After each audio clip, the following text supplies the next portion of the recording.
le Seigneur vous bénisse. Amen. Amen. Est-ce que tu crois que le Seigneur va te bénir puisque tu es là? Est-ce que tu crois que le Seigneur va te bénir puisque tu es là?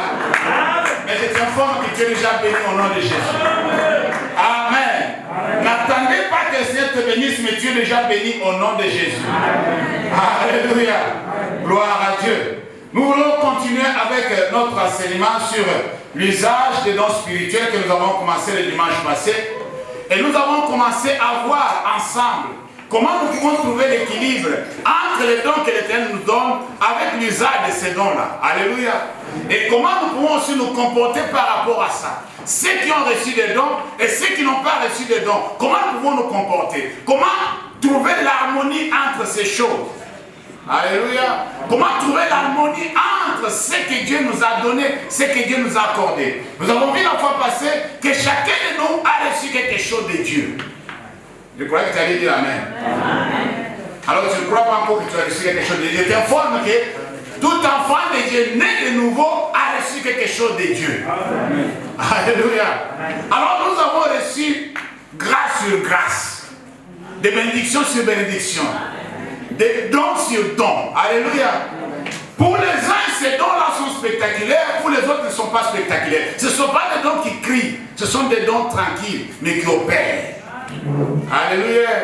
Alors c'est pourquoi je vous ai dit que non, nous allons avoir cela. Nous allons examiner d'autres dons. Que parfois nous négligeons. Parfois nous l'avons, mais nous ne savons pas. Parfois nous pensons que ce sont notre imagination, ou peut-être que c'est moi qui est en train de raisonner comme ça. Non, c'est Dieu qui est en train de te communiquer quelque chose, Dieu est en train de te montrer quelque chose. Il y a un message que l'Éternel est en train de véhiculer. Alléluia. Alors tu dois te retrouver. Un enfant de Dieu, c'est celui qui se retrouve dans ce que Dieu fait. Alléluia.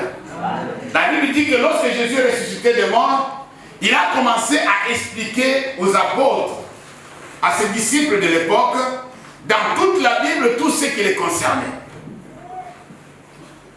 Dans toute la Bible, tout ce qui concernait le Messie.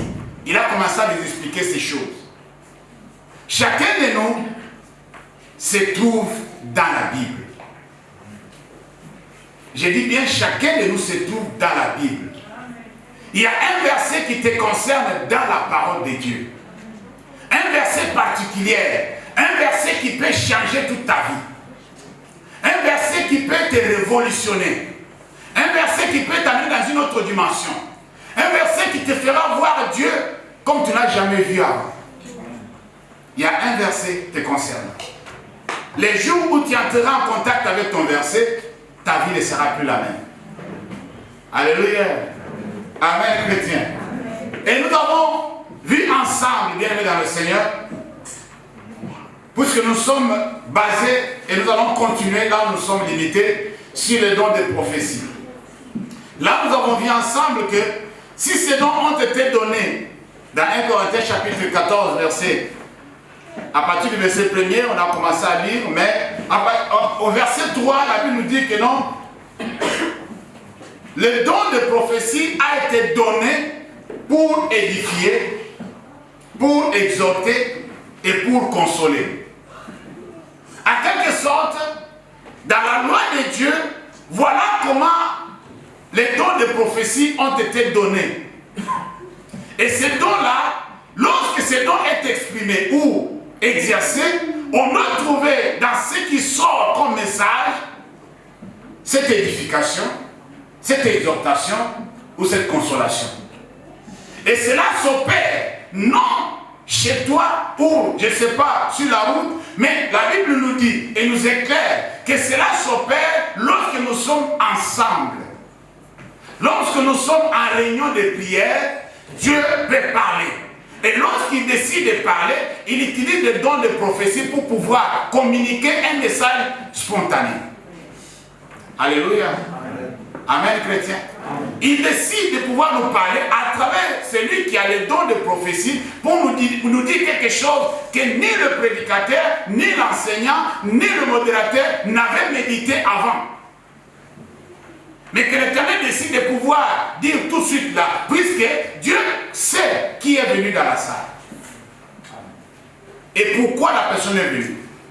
Tu peux venir ce matin, mais ce que je vais prêcher ne te concerne pas. Mais lorsque nous adorons, lorsque nous élevons le nom de Dieu, lorsque Dieu commence à se manifester, il décide de pouvoir te parler à travers les dons de prophétie pour te signifier ta situation particulière. Et quand Dieu parle, alléluia, quand Dieu parle, tu le sauras qu'il a parlé. Tu le sauras. Toi qui es concerné, même si on dit ça d'une manière générale, écoutez-moi, peuple de Dieu, voilà ce que l'Éternel dit. Lorsqu'on dira cette parole-là, toi qui es concerné, tu vas être touché par le Saint-Esprit et tu sentiras que non, c'est à moi qu'on est en train de parler. Personne ne te dira. On ne peut même pas citer ton nom, mais tu sauras que non, cette parole qui est sortie, c'est pour m'édifier. Cette parole qui est sortie, c'est pour m'exhorter. Cette parole qui vient de sortir, c'est pour me consoler. J'avais besoin de la consolation. Alléluia. Amen, chrétien. Est-ce que nous sommes ensemble?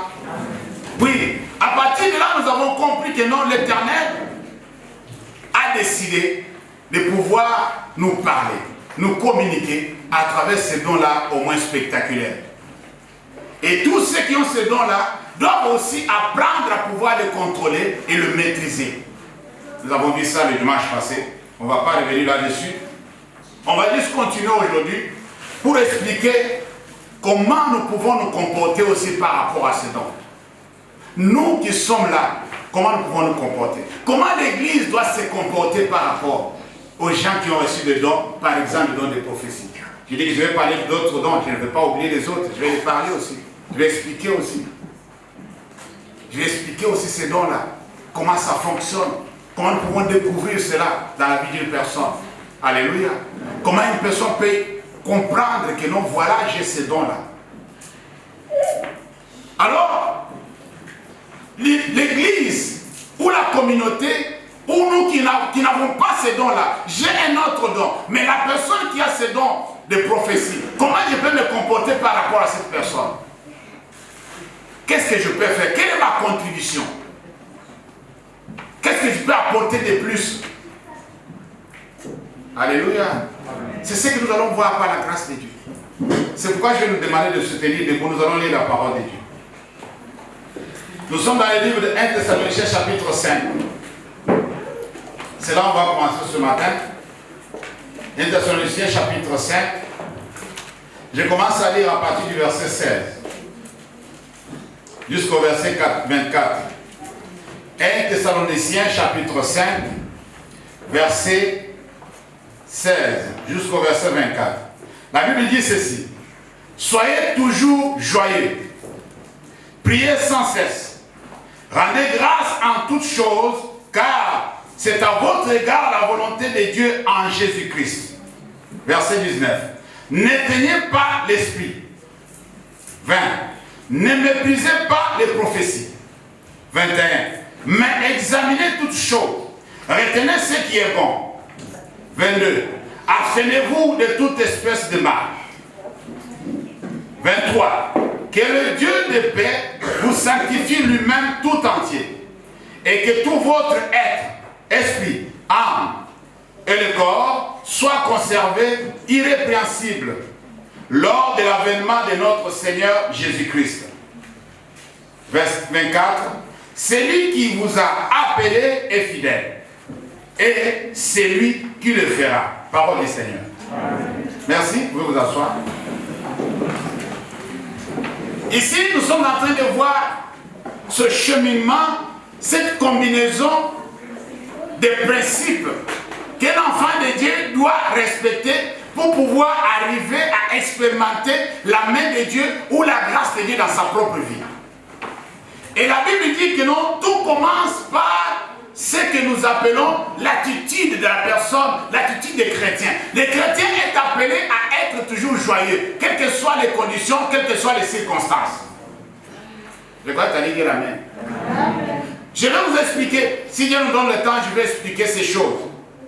Vous savez, la Bible dit, soyez toujours joyeux. De l'autre côté, la Bible dit, ne vous inquiétez de rien.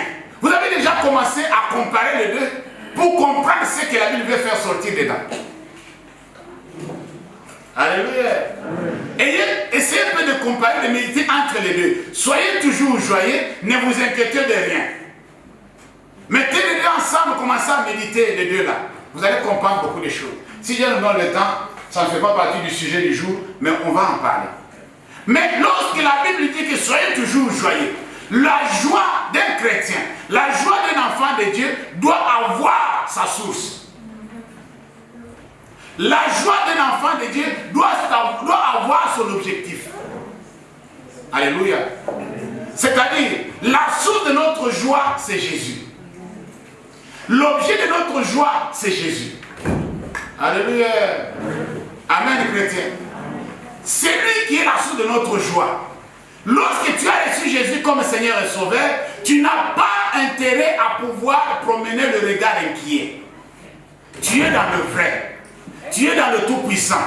Tu es dans celui qui t'a pris en charge. C'est lui qui pourvoira tes besoins. C'est lui qui peut combattre pour toi lorsque tu es attaqué. C'est lui qui peut te faire triompher dans n'importe quelle situation. Alors, lorsque tu es en Christ, bien-aimé dans le Seigneur, tu n'as pas intérêt de pouvoir promener le regard inquiet. Ce n'est pas pour rien que l'apôtre dit, soyez toujours joyeux. Vous avez raison d'être dans la joie. Même si le monde est dans la tristesse, nous sommes dans la joie. Le source de la vie, c'est Jésus. Le source de notre joie, c'est Jésus. La joie que j'ai à cause de Christ, c'est pourquoi je vais dire que je vais l'expliquer en détail prochainement dans un autre sujet. Vous savez pourquoi tu dois être toujours joyeux? Puisque ce que Jésus fait pour toi aujourd'hui, ça ne va pas s'arrêter lorsque tu vas quitter ce monde. Toi, tu as de l'espoir. Même si je quitte ce monde, même si je quitte ce corps, je serai toujours bien. Je ne sais pas si vous comprenez. Alléluia. Vous savez, la joie doit être causée par quelque chose. Tu es dans la joie. Et une personne qui te voit en train de se réjouir va te poser la question de savoir pourquoi tu es content, pourquoi tu es dans la joie. Tu dois donner la réponse. Je viens avoir mon diplôme, par exemple. Alléluia. Je viens d'obtenir mon diplôme. C'est pourquoi je suis dans la joie. Ah ouais. C'est-à-dire, la personne a maintenant intérêt de se réjouir aussi avec toi. Mais cette joie, après avoir reçu quelque chose de ce monde, cette joie est éphémère. C'est une joie qui a pour un temps. Amen. Amen, chrétien. Cette joie-là peut commencer ici, s'arrêter là. Ce n'est pas toute ta vie que tu peux continuer à te réjouir puisque tu avais reçu le diplôme. Amen. Ça peut faire même seulement une semaine au maximum et c'est fini. Tu retournes sur terre et tu commences à vivre comme tout le monde. Beaucoup qui ont eu le diplôme avant toi se sont calmés, ils cherchent du boulot. Alléluia. Je viens d'avoir une promotion. Tu peux te réjouir pendant un mois, tu peux te réjouir pendant une semaine. Après, ça appartiendra au passé. Mais la joie qu'on nous demande ici, c'est la joie d'être sauvé. Amen. Oh non, vous n'avez pas compris. C'est la joie d'être sauvé. La joie d'être dans le vrai. La joie de connaître le véritable. Cette joie-là, c'est une joie éternelle. Cette joie est à l'infini. La Bible dit, soyez toujours joyeux. Quand le chrétien comprend à pouvoir avoir cette attitude-là, tous les jours de sa vie, à n'importe quelle circonstance, même s'il y a une situation qui peut te pousser à ne pas, qui peut venir peut-être, pour pouvoir te ravir la joie, pour pouvoir te mettre à côté, pour pouvoir te faire voir que non, tu peux faire ce que tu veux, mais c'est ça la réalité. Tu es dans ça, tu souffres, tu es en train, tu es malade. Alléluia. Alléluia. Tu es malade. Pourquoi tu es dans la joie? Tu es malade. Mais dis-lui que la Bible me dit, c'est ce que Jésus m'a dit. Amen. C'est l'Éternel qui me guérit.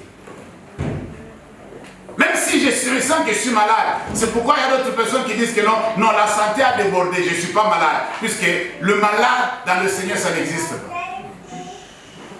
Amen, chrétien. Je peux apparaître malade, mais en réalité, je ne suis pas malade puisque j'ai quelqu'un qui peut me guérir. J'ai quelqu'un qui peut me venir en aide. Soyez toujours joyeux. Priez sans cesse. Un autre verset. Vous savez, toute personne, chaque enfant de Dieu, né de nouveau, qui décide et qui obéit à cette parole, prier sans cesse, cette personne-là, Dieu va l'ouvrir les yeux. Nous sommes en train de rentrer maintenant dans notre sujet des dons de prophétie. Lorsque l'Église demande à la communauté de pouvoir prier beaucoup et le temps de prière, ce n'est pas pour rien. Tu ne peux pas prier si tu n'es pas bien dans ta peau. Tu ne peux pas prier si tu as quelque chose qui t'inquiète. C'est pourquoi la plupart d'entre nous, lorsque nous allons dans la prière, au lieu de commencer à élever Dieu, comme Jésus nous l'avait montré, mais nous commençons à se plaindre. On commence à présenter à Dieu toutes nos douleurs, tout ce que nous avons du mal, tout ce que nous sommes en train de vivre. C'est comme si Dieu n'était pas au courant. Tu commences à lui dire tout et tout et tout. Tu passes des moments, tu pleures, tu pleures, tu pleures. À la fin, Dieu dit, c'est pourquoi tu étais venu dire oui. Ok, ça va. Alléluia. Mais lorsque Jésus nous a enseigné à prier, il a dit, lorsque vous priez, dites, notre Père qui est aux cieux, que ton nom soit sanctifié. Tout commence par là. Il ne dit pas que lorsque tu pries, va et commence à dire, Seigneur, j'ai besoin de ça. Si vous regardez dans cette horizon dominicale, comme on l'appelle, le demande ou les requêtes viennent après. Alléluia. Amen. Viennent après. Mais tu as commencé d'abord à élever Dieu, à l'adorer, à lui faire asseoir dans sa place et lui montrer que non, ma vie et tout ce qui est autour de moi doit être sanctifié pour que tu puisses opérer. Que ton nom soit sanctifié, que ton règne vienne. Il faut avoir cette attitude-là lorsque nous allons dans la présence de Dieu. La Bible dit prier sans cesse. À tous ceux qui ont décidé, à tous ceux qui ont pris des résolutions pour pouvoir aller voir Dieu dans leur secret. Alléluia. Ceux qui vont dans leur temps, qui ont déterminé le temps de pouvoir aller communier avec Dieu dans la prière, toutes ces personnes-là ne reviennent jamais maigres de vue. Ils viennent toujours avec quelque chose de la part de Dieu. Alléluia. C'est ça le secret. La vie de prière. Prier sans cesse. Les Anglais disent prier sans saison. C'est-à-dire il n'y a pas de saison pour la prière. Il faut prier et ne pas se relâcher. Dis Amen. Alors du coup, lorsque toi tu décides de pouvoir aller dans la présence de Dieu pour prier, pour adorer, pour le glorifier, pour communier avec lui, c'est ça le mot juste. Pour communier avec le Seigneur va commencer à t'ouvrir les yeux. Alors, les yeux naturels vont se fermer. Les yeux spirituels vont s'ouvrir. Tu vas commencer à voir les choses différemment que ce que tu voyais avant. Les gens ne savent pas là d'où viennent toutes ces choses. Alors, quand tu vas dans la présence de Dieu, Dieu commence à te révéler des choses. Nous allons voir ça en détail. Dieu commence à te révéler d'abord, comme il a commencé avec Ésaïe, dans le chapitre 6. Il a commencé à faire voir à Ésaïe son état actuel par rapport à ce que Dieu attend de lui. Je vais m'expliquer. Quand tu vas dans la présence de Dieu, ce que tu es comme quelqu'un qui va devant le miroir. Alors le miroir va te montrer des choses que tu ne pouvais pas voir avec tes yeux. Alléluia. C'est pourquoi nous appelons les enfants de Dieu à pouvoir se mesurer toujours à la parole de Dieu. La parole de Dieu, c'est notre miroir. Est-ce que tu es conforme ou non conforme? Ésaïe est allé dans la présence de Dieu. Dieu l'a fait voir qu'il était un peuple, il était une personne impure. Il vivait au milieu d'un peuple impur.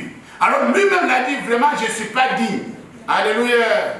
Il avait son état, mais il vivait comme ça. Mais il ne savait pas que son état n'était pas l'état qui donnait gloire à Dieu. Chaque personne, chaque individu qui va dans la présence de Dieu, chaque enfant de Dieu, qui cherche Dieu véritablement, avec conviction, avec foi, qui va vraiment pour communier avec Dieu, Dieu va lui révéler des choses que Dieu ne veut pas dans sa propre vie. Je vous dis la vérité. Ce n'est pas au passé de te convaincre de ne pas faire telle ou telle autre chose. C'est Dieu qui va te convaincre. C'est quand tu vas dans la présence, il te montre d'abord sa gloire. Il te fait voir que voilà moi comment je suis. Et regarde-toi comment tu es. Tu vas avoir honte. Alléluia. Tu vis la vie que tu es en train de vivre, puisque tu n'es pas encore allé voir le Dieu glorieux.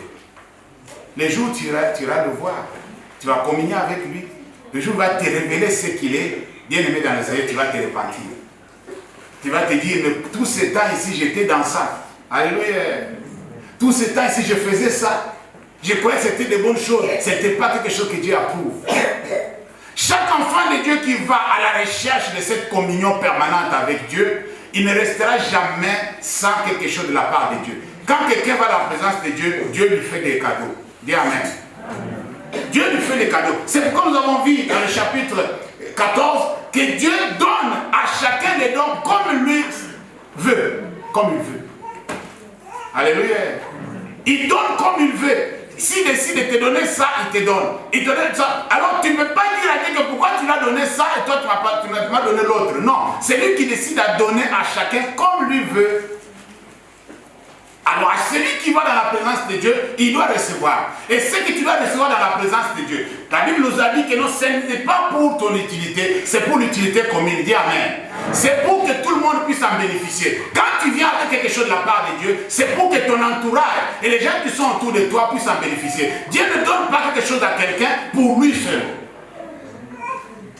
Vérifiez, vous allez voir. Vous me donnerez raison. Tout ce que nous avons reçu de la part de Dieu, ce n'était pas pour nous. C'est pour mettre à disposition des autres. Dieu nous a fait voir cette leçon-là. Que tout ce que nous avons, c'est pour aider les autres. Alléluia. Tout ce que nous avons, même dans nos familles, ce n'est pas pour nous, c'est pour les autres. C'est pour les autres. Bien aimé dans le Seigneur, même l'argent que tu es en train d'amasser là, tu verras qu'à la fin, c'est les autres qui vont en bénéficier. Même les maisons que tu es en train d'acheter, à la fin, c'est les autres qui vont dormir dedans. Je vous dis la vérité. Rien de ce que tu as est pour toi. Mais tu peux dire que non, c'est à moi, c'est à moi. Tous les millions que vous avez dans le compte, toi, tu crois qu'avant de partir, tu vas tout finir. Alléluia. Il y a des gens qui vont décéder, ils disent que non, voilà ma maison, je donne ça à l'église. Voilà, ça finit entre les mains de quelqu'un d'autre. Mais quand tu étais dans cette maison, personne ne passait à côté de la maison là. Si quelqu'un parle des enfants, je dis, hey, tu là-bas, c'est ma maison. C'est ma maison. Mais quand tu es parti, qui va maintenant faire tout ça à ta place? Ta maison est restée. Alléluia. Ta maison est restée. Il y a eu un tsunami, les gens ont vu leur maison en train de nager sur l'eau. En train de partir. Ils disent, ça c'est ma maison qui part comme ça. Et tu ne peux rien faire. La maison est partie, la maison est partie. Alléluia. Alors tout ce que nous recevons dans la présence de Dieu, c'est pourquoi je vais exhorter à tous ceux qui ont reçu des dons de la part de Dieu, de pouvoir savoir que ces dons-là n'est pas pour eux. C'est pourquoi l'apôtre a conseillé les bien-aimés de Corinthe de ne pas se glorifier d'avoir les dons. Qu'est-ce que vous avez que vous n'avez pas reçu? Et si vous l'avez reçu, pourquoi vous vous glorifiez? Amen. Vous ne pouvez pas prendre votre don et utiliser pour vous-même. Non, les dons que vous avez, c'est pour l'utilité commune. C'est pour l'édification des autres. C'est pour l'exhortation des autres. C'est pour la consolation des autres. Toi, tu n'es qu'un instrument qu'on va utiliser. Dieu nous a limités à ce niveau-là, puisqu'il sait que s'il nous laisse au-delà, beaucoup d'entre nous vont s'enorgueillir, comme à Corinthe. Il se croyait plus spirituel, puisqu'elle parlait plus en langue que les autres. Elle prophétisait. Ceux qui ne prophétisaient pas, ceux qui ne parlaient pas en langue n'étaient pas spirituels. C'est elle qui était spirituelle. L'apôtre a dit non, c'est pas comme ça fonctionne. Alléluia. Vous avez eu la grâce d'avoir des dons spectaculaires. Mais il y a d'autres personnes qui ont des dons, qui ne crient pas, mais qui opèrent. Alléluia. Faites attention. Comportez-vous bien. Puisque ce que vous êtes en train de faire, votre comportement maintenant commence à créer la jalousie dans la communauté. Si quelqu'un devient maintenant jaloux ou jalouse de toi, il pêche contre Dieu. Tu l'as poussé à pécher contre Dieu. À cause de ton comportement. Mais si tu sais que je dois rester humble avec les dons que j'ai reçus pour pouvoir être au service des autres, bien aimé dans le Seigneur, tu seras une personne bénite. Amen, chrétien. Tu seras une personne bénite. Alors, je disais que chacun de nous qui va dans la présence de Dieu et qui invoque l'Éternel dans la vérité, comme nous l'avons dit la fois dernière, il a dit à Jérémie, invoque-moi, je te répondrai. Ce n'est pas de l'histoire. ce n'est pas de racontage. Bien-aimé dans le Seigneur, c'est vrai. Moi-même, je l'ai vécu. Je vous ai expliqué la fois dernière pour dire que non, même les occultistes, c'est ça le secret de l'invocation. On lui dit que non, tu vas à telle heure. Amen. À tel endroit. Tu vas te mettre à tel niveau. Et tu vas faire tel signe. Tu vas réciter ces mots ici. À telle heure. Et tu verras qu'un démon va répondre à ta demande. Dès que la personne obéit au principe qui lui a été donné, et il va à cette heure-là, à la même endroit, et fait ce qu'on l'a demandé de faire, quand il fait ça correctement, le démon apparaît. Amen. Et vous savez très bien avec moi que le diable a copié chez Dieu. Le diable n'a rien fait. Tout ce qu'il fait, il a copié. Amen. Alors quand il dit à Jérémie, invoque-moi, je te répondrai. Bien me renseigner, c'est vrai. Si tu l'invoques en vérité, mais si tu vas pour invoquer le Seigneur, mais tes pensées sont ailleurs, il ne viendra pas. Tu n'as pas respecté les principes. Amen, chrétien. Tu n'as pas respecté les principes. Si tu vas dans la présence de Dieu, tu es en train de raisonner à autre chose. Ton corps est là, mais ton esprit n'est pas là. Dieu n'apparaîtra pas. Il te visitera, il ne va jamais te visiter. Et ne dites pas que non, j'ai fait tout, pasteur, mais ça n'a pas marché. Est-ce que tu l'as fait correctement? Alléluia. Est-ce que tu l'as fait correctement? Est-ce que tu es parti vraiment pour l'invoquer ou tu es parti pour te plaindre? Il faut savoir. Tu es parti pour te plaindre. Pour dire que le Seigneur, voilà. Si tu veux te plaindre, fais comme Anna. Il ne va pas apparaître, mais il va te répondre. Est-ce que vous comprenez ce que je veux dire là? Il y a la différence. Tu te plains, tu présentes ta situation, ça te fait mal. Oui, il ne va pas apparaître, mais il va te répondre. Tu verras la réponse de Dieu. Il va te venir au secours, puisque tu es dans le besoin. Il va faire. Mais ce que nous parlons, c'est autre chose. Il faut que les chrétiens comprennent ces choses-là. Quand tu vas dans la présence de Dieu, pour l'adorer, pour l'invoquer, pour qu'il vienne te visiter, c'est autre chose. Je dis bien, c'est autre chose. Quand tu vas avec tes requêtes, tu vas te plaindre, tu vas montrer ta situation. Voilà l'état où je suis. Voilà ce que je suis en train de vivre, Seigneur. Est-ce que tu permets que ceci continue? Là, attends-toi qu'il va te répondre. Amen. Mais il ne peut pas ne pas apparaître. Alléluia. Il pourvoit à ton besoin. Il te donne ce que tu demandes, mais il n'apparaît pas. Mais quand tu vas le chercher, tu vas vraiment vivre sa main. Tu vas vraiment communier avec lui. Là, c'est autre chose. Tu ne vas pas pour lui présenter tes requêtes. Voilà, Seigneur, j'ai besoin de ceci, j'ai besoin de... Non. Seigneur, c'est toi que j'ai besoin. Alléluia. C'est toi que j'ai besoin. Viens dans ma vie. Viens dans ma vie. Viens communier avec moi. Et tu verras que Dieu va venir communier avec toi. La Bible dit, au verset 18, rendez grâce en toutes choses, car c'est à votre égard la volonté de Dieu en Jésus-Christ.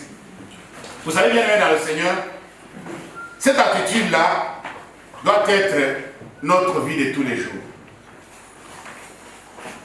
Humainement parlant, nous savons que pour rendre grâce à quelqu'un, pour remercier quelqu'un, dans le terme simple, il faut que quelqu'un puisse t'a fait quelque chose. Amen. Il t'a donné quelque chose, tu dis merci.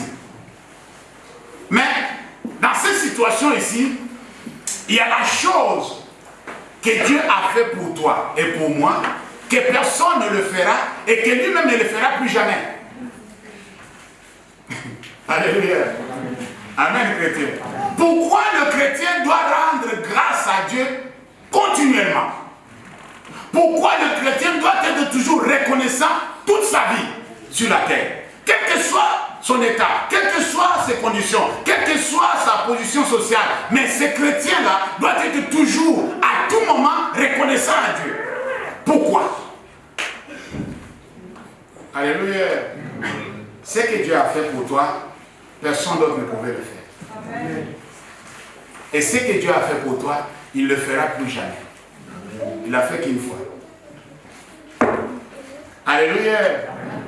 Merci Seigneur Jésus, tu es mort pour moi à la croix et tu m'as sauvé. Ça s'est fait une fois et c'est fini. Est-ce que vous comprenez ça? Et c'est fini. Le fait que tu es un enfant de Dieu, le fait que tu es dans la maison de Dieu, le fait que tu es connu par Dieu. Jésus, quand les disciples... Oh non. Alléluia. La seule chose qui fera que moi et toi, que chaque matin, on se lève, comme on a la force, on dit Seigneur, merci. Puisque mon nom est écrit là. Non, vous n'avez pas compris. Alléluia. Amen. Il y a des choses que nous attendons que Dieu fasse pour nous. Mais ce que Dieu a déjà fait pour nous, ça n'est pas ce que nous attendons qu'il fasse pour nous. Je peux te donner, je peux mettre quelqu'un debout ici, dire vraiment, sois sincère. Sois sincère devant l'église, devant Dieu. Dis-nous quelque chose d'extraordinaire, de très important, que tu veux que Dieu fasse pour toi, comme ça tu seras calme. Alléluia. Hein? Dis-moi quelque chose que toi tu attends de Dieu. Si Dieu fait ça pour toi, tu dis Seigneur, même mon âme tu peux prendre maintenant, c'est bon. Tu viendras si tu me dis que non, moi pasteur, c'est que moi je veux que Seigneur me donne un enfant. Est-ce qu'un enfant est comparable au nom qui est écrit là-bas? Alléluia. Ton nom qui est écrit là-bas. Est-ce que tu peux demander ça encore?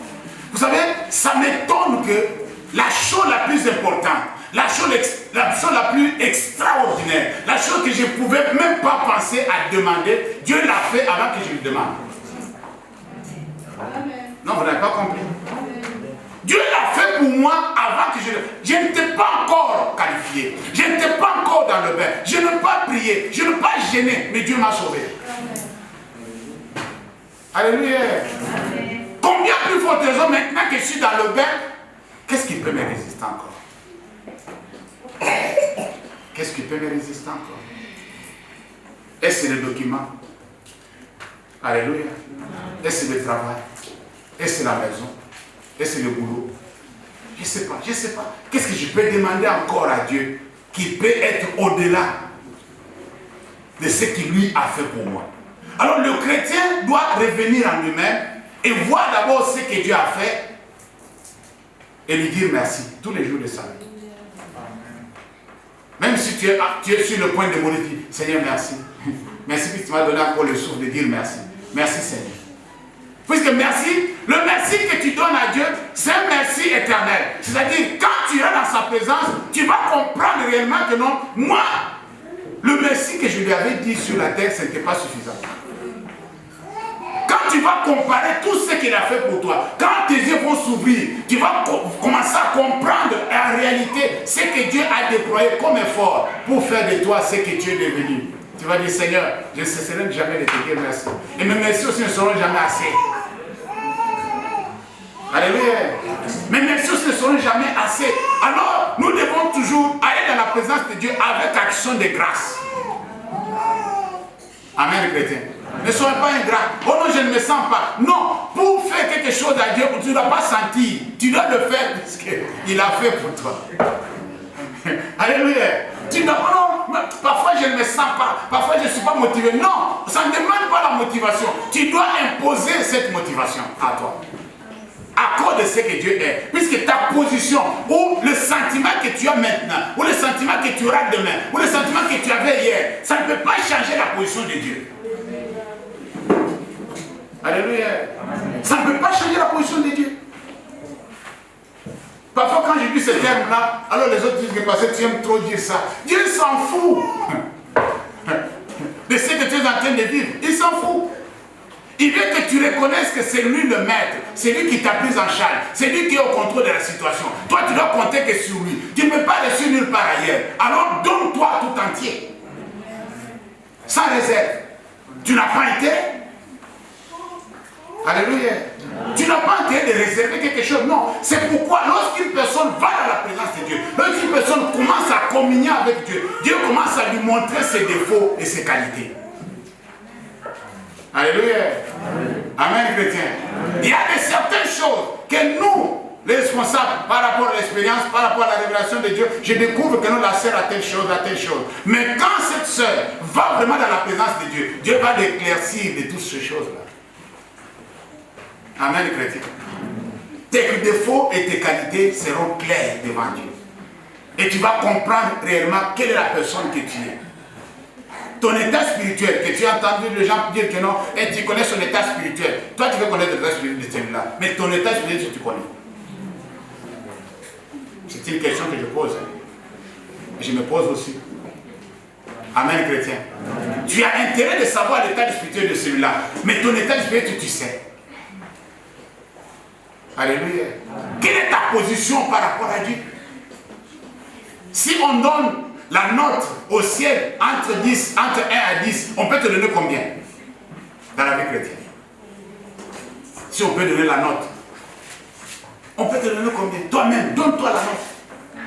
Il y a de ceux qui vont dire que non, vraiment, comme le comédien là qui disait que non, quand je suis allé au paradis avec mon patron, on nous a dit d'écrire les péchés au tableau. Moi j'ai écrit seulement une partie, lui il a fait le tableau, il a fait l'autre tableau. Il a fait, patron, il a fait beaucoup de choses comme ça dans le monde. Moi j'ai fait des conneries. Amen. Alléluia. Il y a des gens même, si tu lui demandes que tu peux te donner comme il dit, moi c'est 0. Il est conscient. Il dit c'est 0. Moi, ah non, moi non. Si je commence à regarder ce que je fais, et ce que je suis, et ce que je suis en train de faire, moi je me donne 0. Voilà, bien aimé dans le Seigneur. L'état spirituel que vous avez toujours parlé là, ce n'est pas facile. Hein? La Bible dit au verset 19, n'éteignez pas l'esprit. Alléluia. N'éteignez pas l'esprit. Vous savez, ce verset que nous sommes en train de traiter donne un comportement que l'assemblée doit avoir, doit épouser pour pouvoir gérer les dons spirituels, surtout les dons de prophétie dans l'assemblée. Amen. Ici, n'éteignez pas l'esprit signifie étouffer son œuvre dans l'église. Alléluia. La Bible nous dit de ne pas étouffer l'œuvre de l'esprit dans l'église. Quand l'esprit est en train d'opérer dans l'église, toi et moi, on n'a pas droit, que tu sois serviteur ou fidèle, de pouvoir étouffer l'œuvre de l'esprit. On n'a pas droit. Alléluia. Il y a plusieurs moyens que toi et moi nous étouffons l'œuvre de l'esprit dans la communauté. La première des choses, par la vie des péchés. Alléluia. Combien de fois on nous a dit dans cette assemblée, vous, répentez-vous, sinon vous allez voir. Alléluia. Amen, chrétien. Quand tu vis dans le péché, tu étouffes l'opération de l'esprit dans la communauté. Tu deviens un Akan. Quand Dieu veut nous bénir, il regarde que non, il y a une grande majorité qui ne vit pas en conformité à sa parole. Le péché éteint l'œuvre de l'esprit dans l'église. N'éteignez pas l'œuvre de l'esprit, je vous dis la vérité. Par votre comportement, par votre attitude, par votre moyen de vivre, comment vous vivez, ce que vous vivez même dehors va nous affecter lorsque nous venons ensemble. Est-ce qu'on se comprend là? C'est pourquoi vous poussez parfois les modérateurs, avant de commencer le culte, oh, on va demander les pardons de péché. Et pendant qu'ils demandent les pardons de péché, il n'y a que 4 personnes dans la salle. Mais la majorité vient après. Coucou. C'est pas que je ne sais pas, je sais. Et pourtant, ceux qui ont demandé pardon même avant là, c'était des personnes justes, c'était des personnes vraiment propres. Ils n'avaient rien à voir à demander pardon. Mais les modérateurs les a chauffés. Demandons pardon, demandons pardon. Mais je vais demander pardon pourquoi? Celui qui devait demander pardon là, il est venu avant la prédication. Maintenant, tu l'as dit de demander pardon. Est-ce que vous avez compris ce que je viens de dire là? La personne même qui devrait demander pardon est venue après. Pourquoi? Puisqu'on ne se prépare pas pour se présenter devant Dieu. Si chacun de nous se prépare, on ne va pas éteindre le feu de l'esprit dans la communauté. Premier point, le péché éteint. Alléluia. Quand on vit dans le péché, quand la communauté vit dans la débauche, quand la communauté vit dans des choses qui ne donnent pas gloire à Dieu, et rien ne va se faire dans la communauté. On va crier, et il y a la lourdeur dans la salle. Même les chansons d'adoration, vous allez voir que non, ça ne décolle pas. J'espère que vous comprenez. Ça ne décolle pas. Il faut que le prédicateur soit vraiment à la hauteur ou bien le modérateur pour amener l'église même par force, pour commencer à continuer. Alléluia. Amen. Pour commencer à pousser. Vous savez comment on pousse la voiture qui ne démarre pas? On pousse au bout, ça coupe. Et j'ai essayé, chaque fois qu'on essaie de faire ça, chaque fois qu'on pousse, ça, quand ça démarre, tout le monde qui pousse va ouf, ouf. C'est fatigant, hein? Vous avez déjà poussé une voiture? Mais moi, on a poussé le camion, plein de zèles, plein de caillasses. On a poussé le camion pour que ça démarre. Mais c'était fort, hein? Tous les villages. Puisqu'on ne pouvait pas faire des salles de la charge, on doit pousser, il faut que ça démarre. Excusez-moi, pasteur. Alléluia. Le péché éteint l'esprit. Les traditions aussi éteignent l'esprit. Jésus a condamné les gens qui voulaient toujours vivre dans leur tradition. Oh non, nous c'est comme ça. Est-ce que c'est ce que la Bible dit? Lorsqu'on demeure dans la tradition, oh non, chez nous c'est comme ça, nous ça s'est fait comme ça, vous demeurez dans ça, vous êtes en train d'éteindre, vous êtes en train d'étouffer, vous êtes en train d'étouffer l'Esprit de Dieu. L'Esprit de Dieu ne peut pas opérer, l'Esprit de Dieu veut la liberté. Dis Amen. C'est un esprit de liberté. Laissez-lui libre pour pouvoir faire ce mouvement, pour pouvoir bénir les gens, pour pouvoir visiter les gens, pour pouvoir sensibiliser les gens, convaincre les gens. C'est l'esprit qui nous convainc du péché. Est-ce que vous comprenez ça? S'il n'est pas en opération, comment il peut convaincre quelqu'un parmi nous que non, la vie que tu vis là, c'est pas bon? On peut prêcher ici, prêcher. Je disais à pasteur Jean-Pierre, tu peux dire quelque chose dans la prédication ici. Tu dis, personne n'écoute. Tu t'en vas aussi. Comme quelqu'un qui a créé dans le désert. Tu vas t'asseoir. Mais les jours où la personne doit être visitée par Dieu, et Dieu va le rappeler que tu te souviens que nos Jean-Pierre avait prêché sur ça. Et il va dire encore, ah pasteur, tu sais qu'il y a quelque chose qui t'a prêché vraiment, ça fait longtemps. Mais aujourd'hui j'ai vécu ça. Mais quand j'avais dit ça, mon bien-aimé, tu as fait ça? Est-ce que tu as fait ça? Alléluia. Est-ce que tu as fait ça? Tu n'avais pas fait. Un bien-aimé m'avait appelé, il m'a rappelé une prédication, je ne me souviens même plus, jusqu'aujourd'hui je ne me souviens plus. Il dit, parce que tu avais dit telle chose comme ça, comme ça, comme ça, c'était à telle année en Italie. Il dit, je ne comprends, je ne sais plus. Il dit, ah non, mais moi je peux te rappeler tout. Il dit, ah. Il dit, pourquoi tu dis ça? Puisque je viens de vivre ça. Est-ce que vous comprenez? Il vient de vivre ça. Quelque chose qui a été dit. C'est pourquoi quand la Bible dit que non, parle seulement, c'est la semence que tu es en train de s'aimer. Quand ça va germer, tu ne seras plus là. Alléluia. Le Seigneur revient bientôt. Ah, on a toujours entendu parler de ça. Il revient bientôt. J'ai dit aussi au pasteur Jean-Pierre que non. Nous, on croit, lorsqu'on a cru en 88, c'était formidable. On croyait que notre demain, là, après notre baptême, là, Jésus arrive. Alléluia. Juste après notre baptême là, on dit faites vite, vous allez vous faire baptiser. Puis quand vous allez vous faire baptiser, Jésus revient bientôt. Quand on dit bientôt là, je voyais c'était. Ma vie même a été bouleversée. J'ai dit bouleversée. J'ai commencé à vivre comme quelqu'un qui n'est plus de ce monde ici. C'est après que je suis descendu de Médoua, j'ai dit non, la vie continue. Jésus n'arrive pas encore. Alléluia. C'est comme ça, cette expérience là c'est unique. Chaque enfant de Guinée de nouveau doit vivre cette expérience-là. C'est-à-dire, c'est là aussi qui nous avait amené pour ce que la Bible appelle que non, ayez la haine du péché. Vous comprenez ce que je viens de dire là? Alors, pour arriver à avoir la haine du péché, il faut que le Seigneur s'assoie vraiment sur le trône de ton cœur. Il s'assoit. Toi, tu vois que non, si je ne fais pas ça aujourd'hui là, demain Jésus arrive. Alléluia. Si je ne fais pas cet acte-là aujourd'hui, là, demain ça sera trop tard. Je vais le faire tout de suite. Alors quand tu commences à t'empresser là, Dieu veut ça, puisque tu t'approches davantage. Alléluia. Tu t'approches davantage.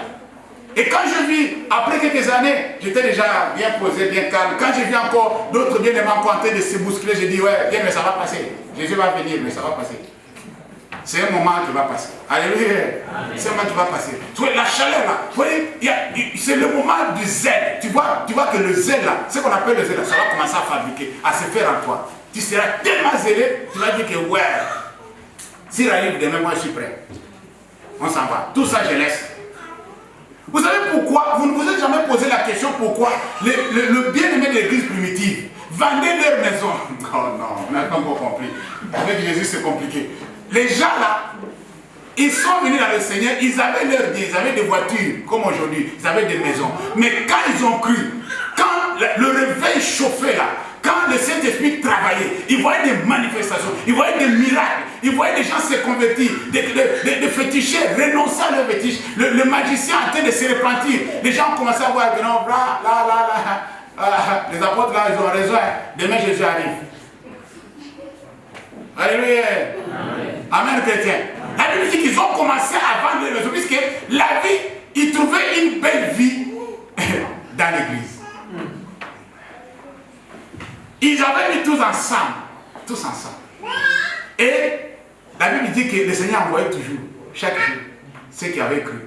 Puisqu'ils ont vendu, ils ont décidé de demeurer dans l'église. Ils vont enchaîner pour toute la famille dans l'église. Je connais un homme de Dieu, Michel Guénon, il est vers le nord là-bas.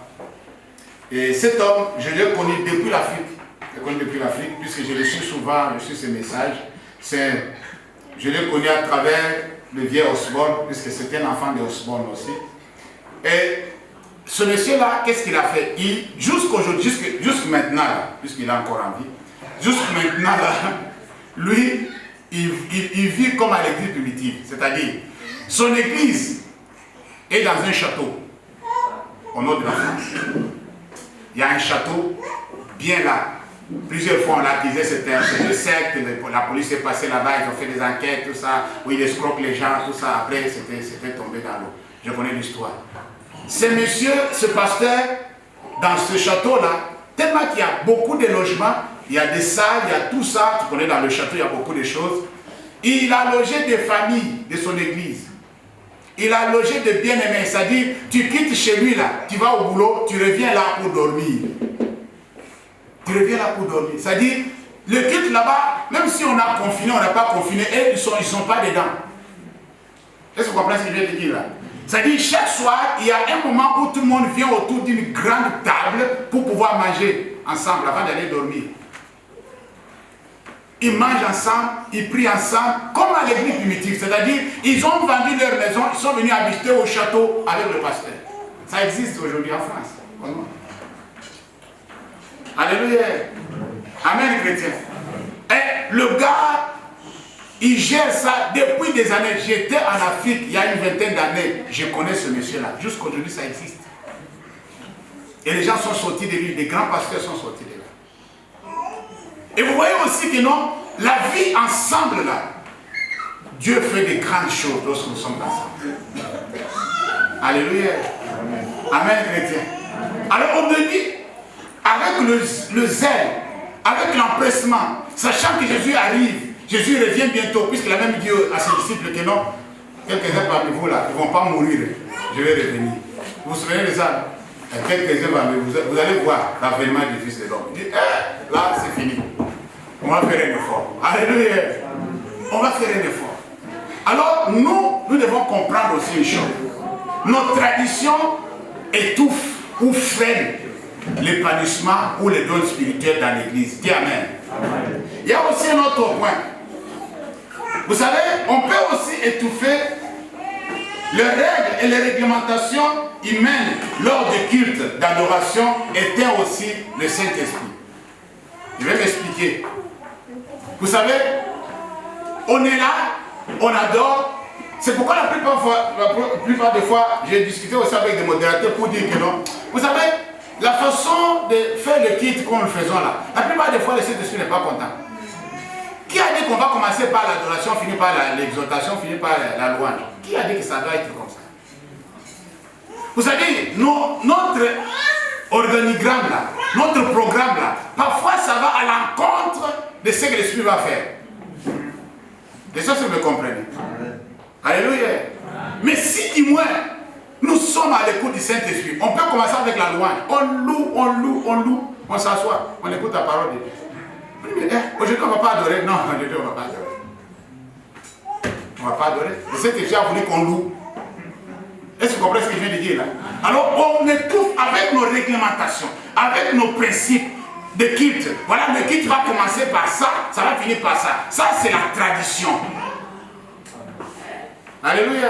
Ça, c'est la tradition. Qui a dit que dans chaque culte, on doit prêcher? C'est une question que je pose. Alléluia. On peut venir, on adore, on écoute les exercices de l'Éternel, on dit Alléluia, Amen, tout le monde à la maison. On s'en va. Et on n'a pas prêché aujourd'hui, non. Ce qu'on a dit là, c'est ce qu'on a dit. Si toi-même tu n'as pas écouté directement, c'est ton problème. Tu vas l'écouter encore la prochaine fois. Alléluia. Amen, chrétien. Parfois, vous voyez, il arrive des fois, occasionnellement, je dis, bon, bien aimé de la chorale, préparons, faisons un peu une journée de louange. Tu te souviens? Une journée de louange. Venons un peu louer Dieu. Alléluia. Louons Dieu un peu, louons Dieu. Et puis retournons à la maison. On ne doit pas être toujours dans le... Alléluia. Dans ce box-là. Non, non, non. L'Esprit de Dieu, c'est un esprit de liberté. Lorsque nous mettons nos programmes, lorsque nous mettons nos règlements, c'est pourquoi vous voyez aussi, c'est entre parenthèses, vous voyez aussi que non, quand les gens qui veulent commencer à prophétiser, ils vont trop loin, ils disent non, nous on a un programme à respecter. Hein. Et toi, tu commences à aller trop loin, tu commences à bouffer les minutes du pasteur, alors va de l'autre côté. Est-ce que vous comprenez ce que je viens de dire là? Amen, chrétien. Puisque ça, ce n'était pas prévu. Qui a dit que dans le culte, on va voir un moment de témoignage? Un moment de témoignage seulement. Pourquoi prendre toute une journée de témoignage? Pourquoi ne pas prendre toute une journée de témoignage? On annonce que nous voilà, tel jour, on viendra ici pour témoigner. Chacun de nous va fouiller dans son truc là. Tous les témoignages que tu as toujours, quand tu n'as jamais témoigné là, tout ce que Dieu a fait pour toi, viens, on va témoigner ici. On va témoigner. Alléluia. C'est-à-dire chacun de nous va prêcher ici. Amen, chrétien. Et on vient comme ça. C'est le tour de qui? De qui c'est à passer devant? Alléluia. Amen. Alléluia. Amen. Voilà. C'est ce qu'on veut. Voilà ce que Dieu a fait. Dieu a fait. Et là, le témoignage, elle est là. Et c'est ce que j'ai dit. Puisqu'elle a témoigné chez moi, c'est pourquoi j'ai cité son nom. Elle a témoigné. Amen.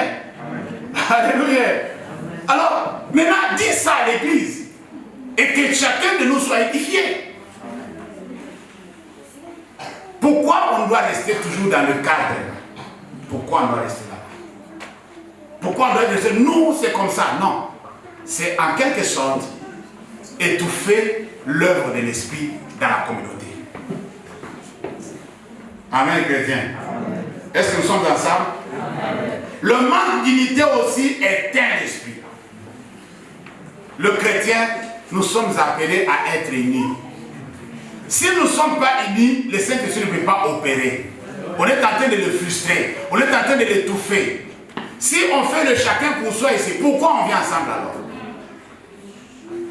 Alléluia. Pourquoi on vient ensemble? On doit être unis. On doit vivre dans la communauté. On doit vivre dans l'unité. L'unité de l'esprit, là, que ça soit une réalité dans cette communauté. C'est ma prière. Amen.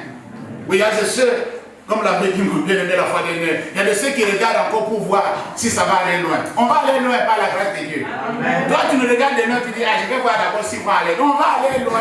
Et nous, on va aller loin. Amen. Et nous, on passera. Il y aura d'autres générations qui vont venir encore. Amen.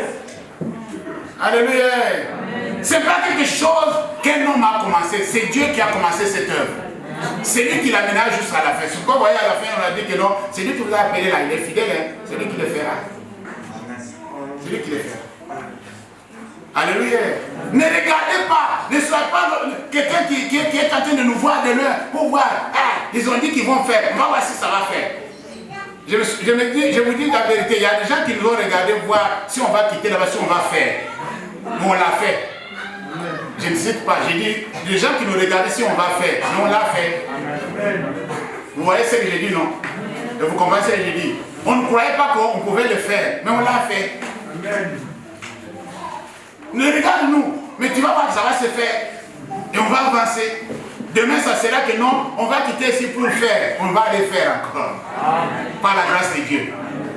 Amen, chrétien. Alors, bienvenue dans le Seigneur, l'unité, manque de l'unité éteint les œuvres de l'esprit dans notre communauté. Étouffe l'opération des dons spirituels dans la communauté. Amen, chrétien.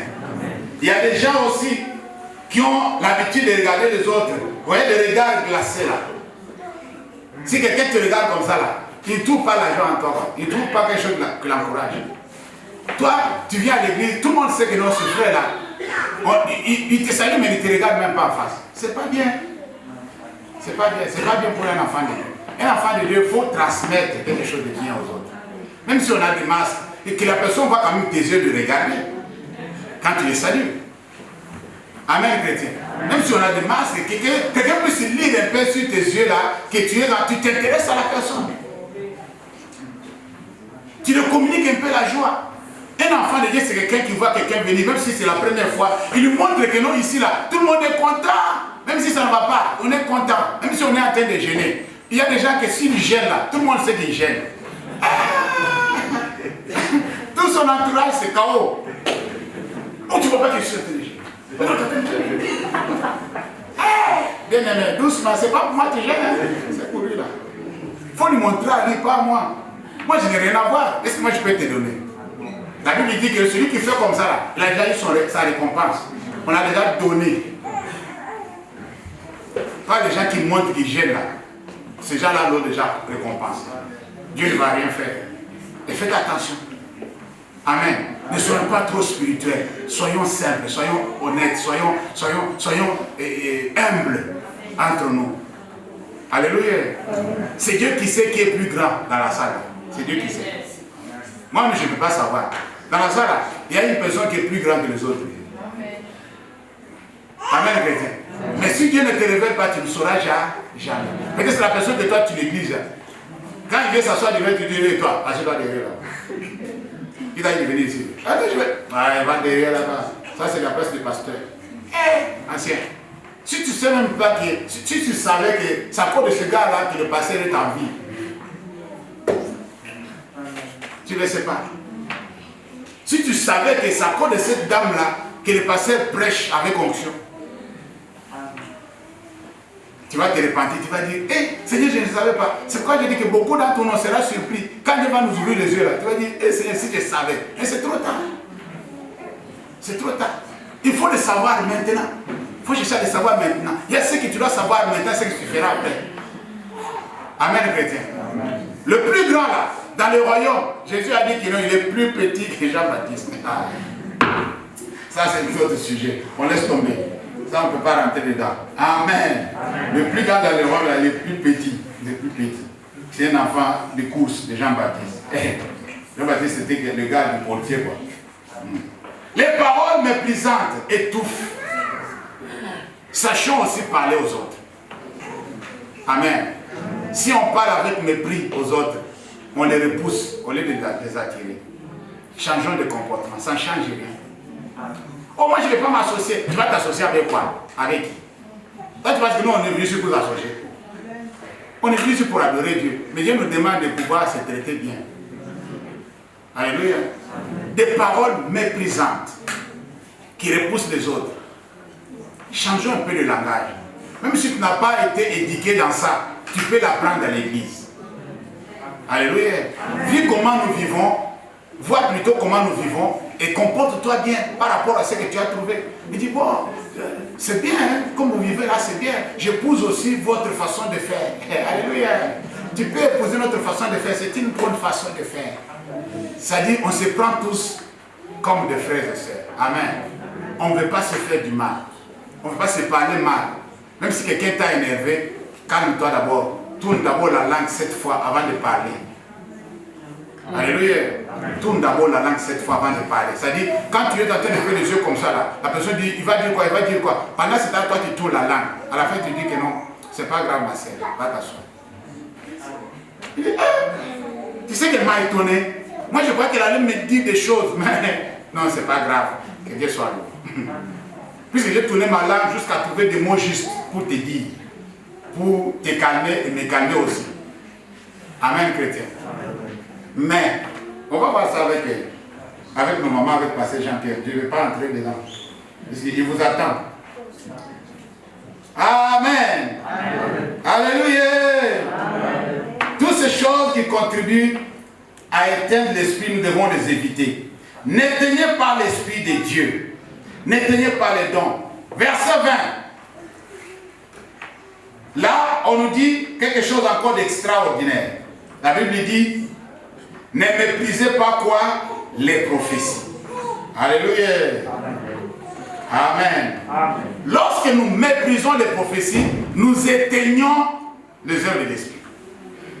C'est logique, non? Ça, c'est pas moi qui le dis, c'est le verset qui... Toi, tu dis non. Ou bien toi, tu rejettes en bloc les prophéties. Alors, même la personne qui a prophétisé n'aura plus le courage de prophétiser demain. Il sera aussi étouffé. Il va dire, mais souvent j'ai dit ici, les gens me prennent comme une folle, comme un fou. Amen.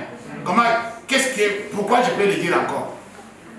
Il y a ceux qui vont dire que non, Seigneur, enlève-moi mon truc, les trucs là, ça ne m'arrange pas.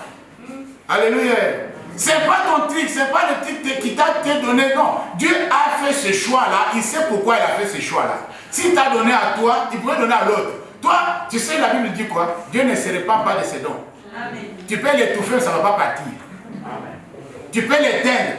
Amen. Un jour, ça va s'allumer si tu es encore en vie. Alléluia. Dieu a confondu beaucoup de personnes dans un endroit où ils ne s'attendaient pas. Comme ils ne voulaient pas encore voir. La personne dit que non, chaque fois que je vois, les gens me condamnent. Chaque fois que je dis aux gens que j'ai vu telle chose, ils me prennent pour un fou, pour une folle. Mais un jour, il a commencé à tout faire, il a bloqué tout. Il dit, bon, c'est bon, je ne veux plus l'utiliser. Il a gardé ça, il a mis ça dans sa poche. Un jour, Dieu l'a confondu. Il s'est trouvé devant une situation où toute la famille cherchait une solution. Amen. Alors, comme il avait ces dons-là, sans toutefois prier, sans toutefois intercéder, pendant qu'il regardait la situation, comme Jean raisonnait, Dieu lui ouvre les yeux pour dire que non, voilà la solution pour la famille se trouve là. Alléluia. Alors la personne se lève et dit que non, calmez-vous, j'ai trouvé une solution. Faisons ça va se résoudre. Comment tu as vu ça? Non, Dieu m'a montré. Mais ça fait longtemps que tu ne veux plus faire ça. Alléluia. Puisque les gens se sont levés contre toi. On t'a traité d'une folle. On t'a traité d'un fou. Alors tu as décidé de ne plus le faire. Ce n'est pas pour toi que tu dois le faire. Tu dois le faire pour l'intérêt des autres. Tu dois sauver les gens avec ton don. Dis Amen. Amen. Alléluia. Le don que tu as reçu, c'est pour sauver des âmes. C'est pour aider des personnes. C'est pour exhorter. C'est pour édifier. C'est pour consoler des personnes. Les dons que tu as reçus. Ce n'est pas pour toi. Tu ne peux pas mettre ça dans la marmite et manger. Non. C'est pour les autres. Alléluia. Mais tu seras aussi opposé par les autres. Puisqu'il y a des gens aussi qui vont s'opposer contre. Puisqu'ils ne savent pas que tu es un don pour Dieu, pour eux. Ils ne savent pas que tu es un don pour eux. Tu es une réponse à la prière. Et ils vont commencer à te maltraiter, ne sachant pas que ce que tu fais, c'est pour leur bien. Toi aussi, il faut comprendre cela pour les supporter. S'ils savaient que Jésus était venu pour les sauver, est-ce qu'il allait les crucifier? Il n'allait pas les crucifier. S'ils savaient au moins. C'est après que tout le monde s'est rendu compte que non. Si on savait, mais c'est fini. Vous l'avez crucifié. Alléluia. Vraiment, cet homme était vraiment un homme de Dieu. C'était trop tard. Il se dégage la pensée ici de pouvoir éteindre l'esprit en méprisant les prophéties. Alléluia. Une personne qui est utilisée par Dieu, pas de don de prophétie, c'est une personne encouragée. Dis Amen. C'est une personne encouragée. Nous avons besoin de tous ces dons-là dans l'église. Le papa Michel avait dit la fois dernière. Nous avons besoin de tous ces dons-là. Tous les dons qui existent là, on a besoin de ça ici. Puisque nous avons des cas divers qui arrivent ici. Parfois on se cache derrière notre travail, on se cache derrière nos occupations. Voilà le pays dans lequel nous sommes, on ne peut pas faire ça, on ne peut pas faire ça. Mais en réalité, quand quelqu'un vient ici avec son problème, il doit trouver la réponse ici. C'est ça l'église. Amen.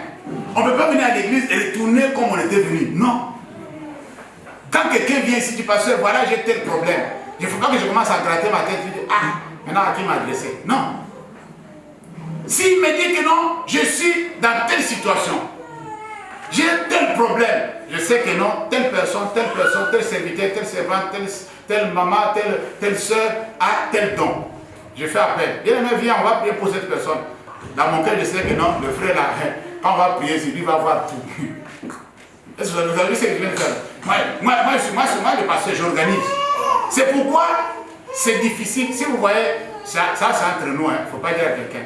Si vous voyez un homme de Dieu en train d'étouffer les autres pour ne pas évoluer dans le ministère, c'est un démon. Amen. Ce n'est pas un bon serviteur. Puisqu'on n'a pas reçu tous la même chose. Amen. Alléluia. Ce que j'ai, ce n'est pas ce que tu as. si je vois qu'en toi il y a quelque chose, parfois que moi j'envie. Alléluia. Il faut que je me calme un peu, que je comprenne que pourquoi Dieu l'a donné qu'à lui et pas à moi. Amen.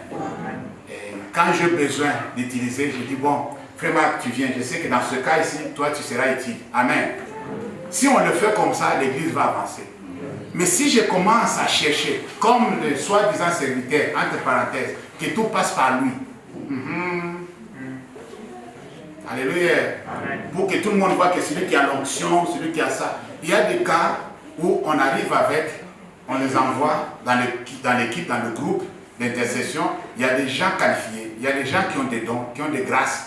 Quand cette histoire arrive, on envoie là-bas, la solution est trouvée, la personne sort là-bas comme avant. Amen. Puisqu'il y a des gens dans ce groupe-là qui ont des dons, qui ont des capacités à pouvoir résoudre ce problème-là. Ce n'est pas tout au pasteur ou à l'évangéliste de pouvoir faire. Amen, chrétien. Amen. Alléluia. Si nous comprenons que dans le corps de Christ, chaque membre a son utilité, on va bien évoluer. Mais si on ne comprend pas ça, on commence à trouver, non, la sœur là commence à voir beaucoup de choses. Seigneur, pourquoi c'est moi qui devrais voir les choses là pour dire. Mais pourquoi c'est elle qui voit? Alléluia. Alors tu veux corriger Dieu quoi? Pourquoi il a donné à la sœur, il ne t'a pas donné à toi? Dieu savait pourquoi il ne t'a pas donné à toi. Mais cherche aussi à savoir qu'est-ce qu'il t'a donné que les autres n'ont pas. Alléluia. Amen, chrétien. Amen. Et moi, j'ai toujours dit, je le dirai toujours. Moi, ce que moi j'ai à dire là, ce qui est à moi là, c'est quand je prends le micro, je commence à parler là. C'est là où je commence à utiliser, à dire des choses. Quand je quitte le micro, c'est fini, je retourne normal. Alléluia. Je retourne normal. Je suis un homme comme tout le monde. Si Dieu ne me montre pas quelque chose, puisqu'il me montre parfois, s'il ne me montre pas, je ne fais pas un effort. C'est lui qui a choisi de ne pas me montrer. Si quelqu'un d'autre vient me dire que non, voilà ce que Dieu m'a montré, je dis gloire à Dieu. C'est ce que je voulais savoir, mais comme il t'a montré, c'est bon, maintenant on va faire ça. Alléluia. S'encourager aussi l'autre de pouvoir développer son don. Alors ici, on doit savoir aussi gérer ces choses-là. On ne doit pas éteindre ce que Dieu a donné aux autres. On ne doit pas parler mal à des personnes qui manifestent des dons spirituels. On doit les entretenir, on doit les protéger, on doit aussi les encourager à aller loin avec Dieu. Cette personne, comme je l'ai dit au début, c'est une personne qui est allée dans la présence de Dieu. C'est là où Dieu lui a donné. Ce n'est pas quiconque, ce n'est pas une personne qui l'a donné ce qu'il a. Pourquoi les condamner? Pourquoi le faire des choses parfois qui va les frustrer pour dire que non, voilà, ce que j'ai reçu de Dieu là, ça n'arrange pas les gens. Ce n'est pas pour l'utilité commune, ça commence à créer des problèmes. Alors moi, je pense que je dois éteindre ça. Alléluia. Ne méprisez pas les prophéties. Amen, chrétien. Quand nous méprisons les prophéties, nous sommes en train d'étouffer l'Esprit de Dieu dans l'assemblée des saints. Verset 21. Examinez toutes choses. Dis Amen. Amen. Examinons toutes choses. Et retenons ce qui est bon. Alléluia. Ce qui est authentique et ce qui est vrai. Le critère qui nous permet d'évaluer toute prédication et tout enseignement est la parole de Dieu. Dis Amen. Amen. Le critère est la parole de Dieu. Quelqu'un peut nous lire rapidement, Marc, toi qui es rapide, 1 Corinthiens chapitre 14, verset 29. 1 Corinthiens chapitre 14, verset 29. Qu'est-ce que la Bible dit là? 1 Corinthiens 14, ouais. La Bible dit ceci.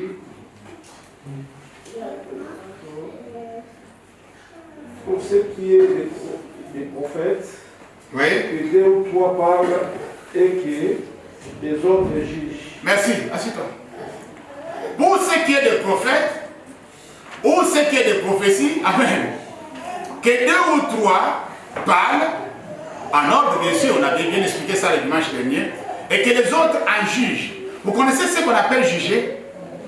Juger n'est pas commenter. Juger n'est pas interpréter. C'est différent. Je vais nous expliquer.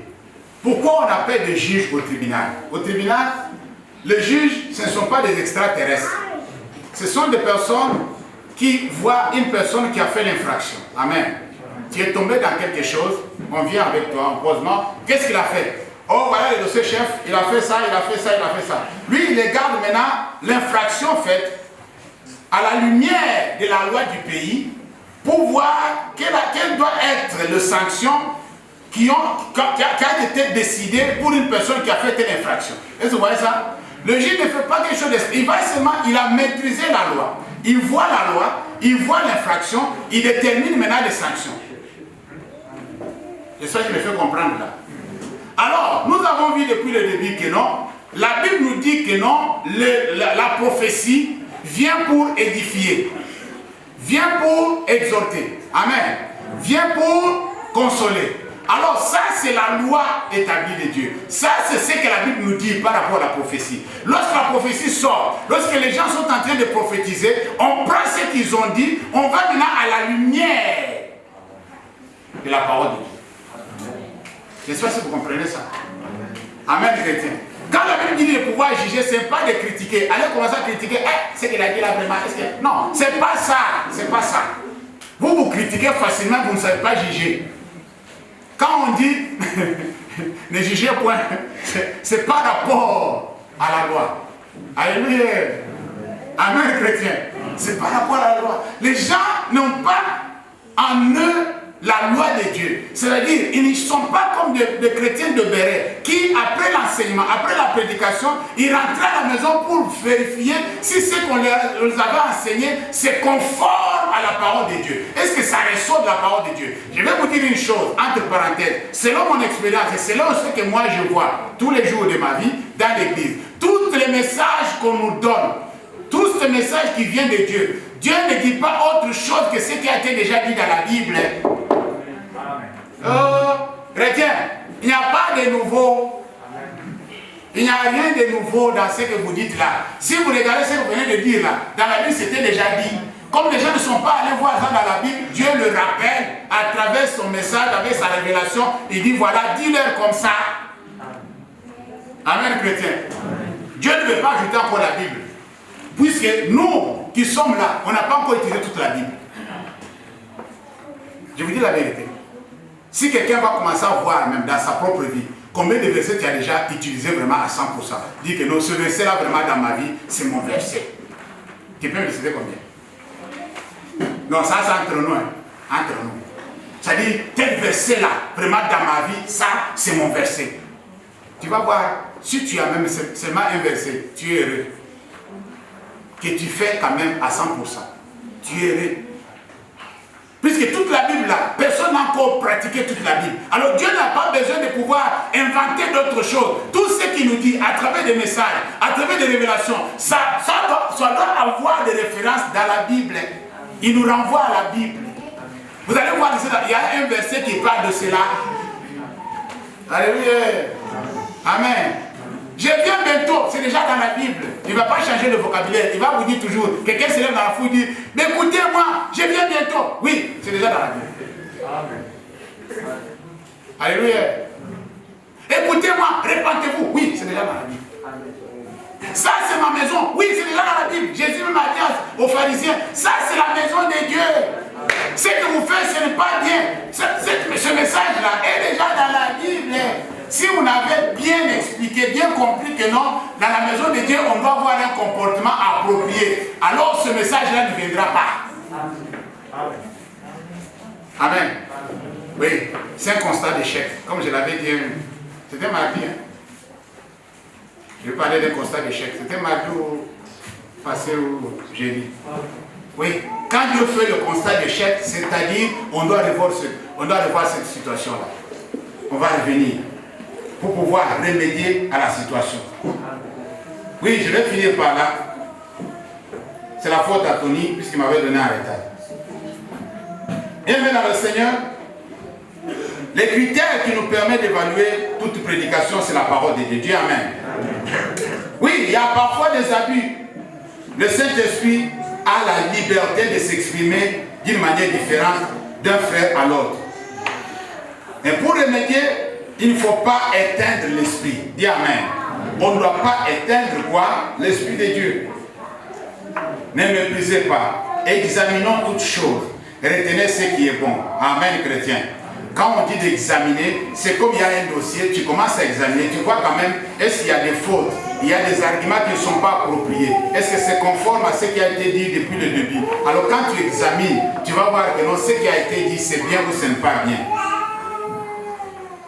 Abstenez-vous de toute espèce de mal, ça c'est clair, que le Dieu de paix vous sanctifie lui-même tout entier et que votre être, esprit, âme et corps soit conservé irrépréhensible lors de l'avènement de notre Seigneur Jésus-Christ. Amen. Bien dans le Seigneur, on ne doit pas se laisser emporter par certaines choses qui peuvent même nous empêcher à pouvoir expérimenter la main de Dieu. Ou tu peux prendre une décision, que ce soit la personne qui a les dons, ou la personne qui reçoit le message, ou la personne qui n'a pas ces dons-là, mais qui néglige le message, et Dieu va prendre cela comme une faute à ton égard, et tu peux rater le ciel à cause de ça. Je m'explique. Alléluia. On ne peut pas attribuer quelque chose qui vient de l'esprit à un démon. C'est un blasphème. Alléluia. Amen. Oui, Jésus a interdit les gens de pouvoir dire que non, ce qui a été dit là, ce n'est pas l'Esprit de Dieu qui a dit. Alors si tu enlèves ce qui vient de l'Esprit et tu attribues à Satan, tu as blasphémé contre le Saint-Esprit. Je voulais terminer par là. Alors faites attention. Quand tu n'es pas sûr, ne fais pas de commentaires. Regarde dans ta Bible. Même si quelqu'un te pose la question, est-ce qu'on vient de dire à l'église ça? Comment tu as vu ça? Je n'ai pas encore vérifié. Alléluia. Sois honnête. Dis, je n'ai pas encore vérifié dans ma Bible. Alléluia. Soyons prudents. Je vais vérifier dans ma Bible, je te donnerai la réponse. Ne me dites pas de te donner mes sentiments, c'est-à-dire mon impression par rapport à ce qui a été dit. Non. On ne nous dit pas de donner l'impression. Alléluia. On nous dit de juger par rapport à la parole de Dieu. Est-ce que ce que la personne a dit, est-ce que c'est conforme à la parole de Dieu ou pas? Si tu ne connais pas une parole qui dit de ça, demande, on va te le dire. Amen. Oui, la suite, le dimanche prochain, on va continuer par la grâce de Dieu. Est-ce qu'on peut acclamer pour la gloire de Dieu?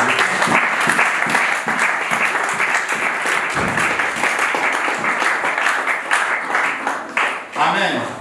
Je voulais donner quelques communiqués. Je sais que Papa Michel est en train, avec son équipe, nous préparer le rapport pour l'année dernière.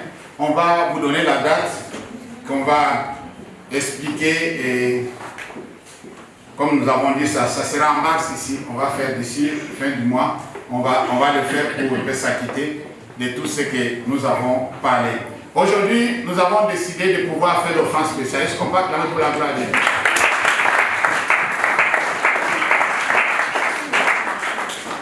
Celui qui n'a pas acclamé là, tu n'as pas amené ou quoi? Ou bien tu ne savais pas? Amen. Moi je sais qu'il y a quelqu'un qui a acclamé mais il n'a pas. Mais il a bien fait d'acclamer pour la gloire de Dieu. Dieu n'est pas limité dans le temps et dans l'espace. Alléluia. On prépare notre offrande. Je vais demander à l'équipe musicale de venir ici pour pouvoir s'installer. Et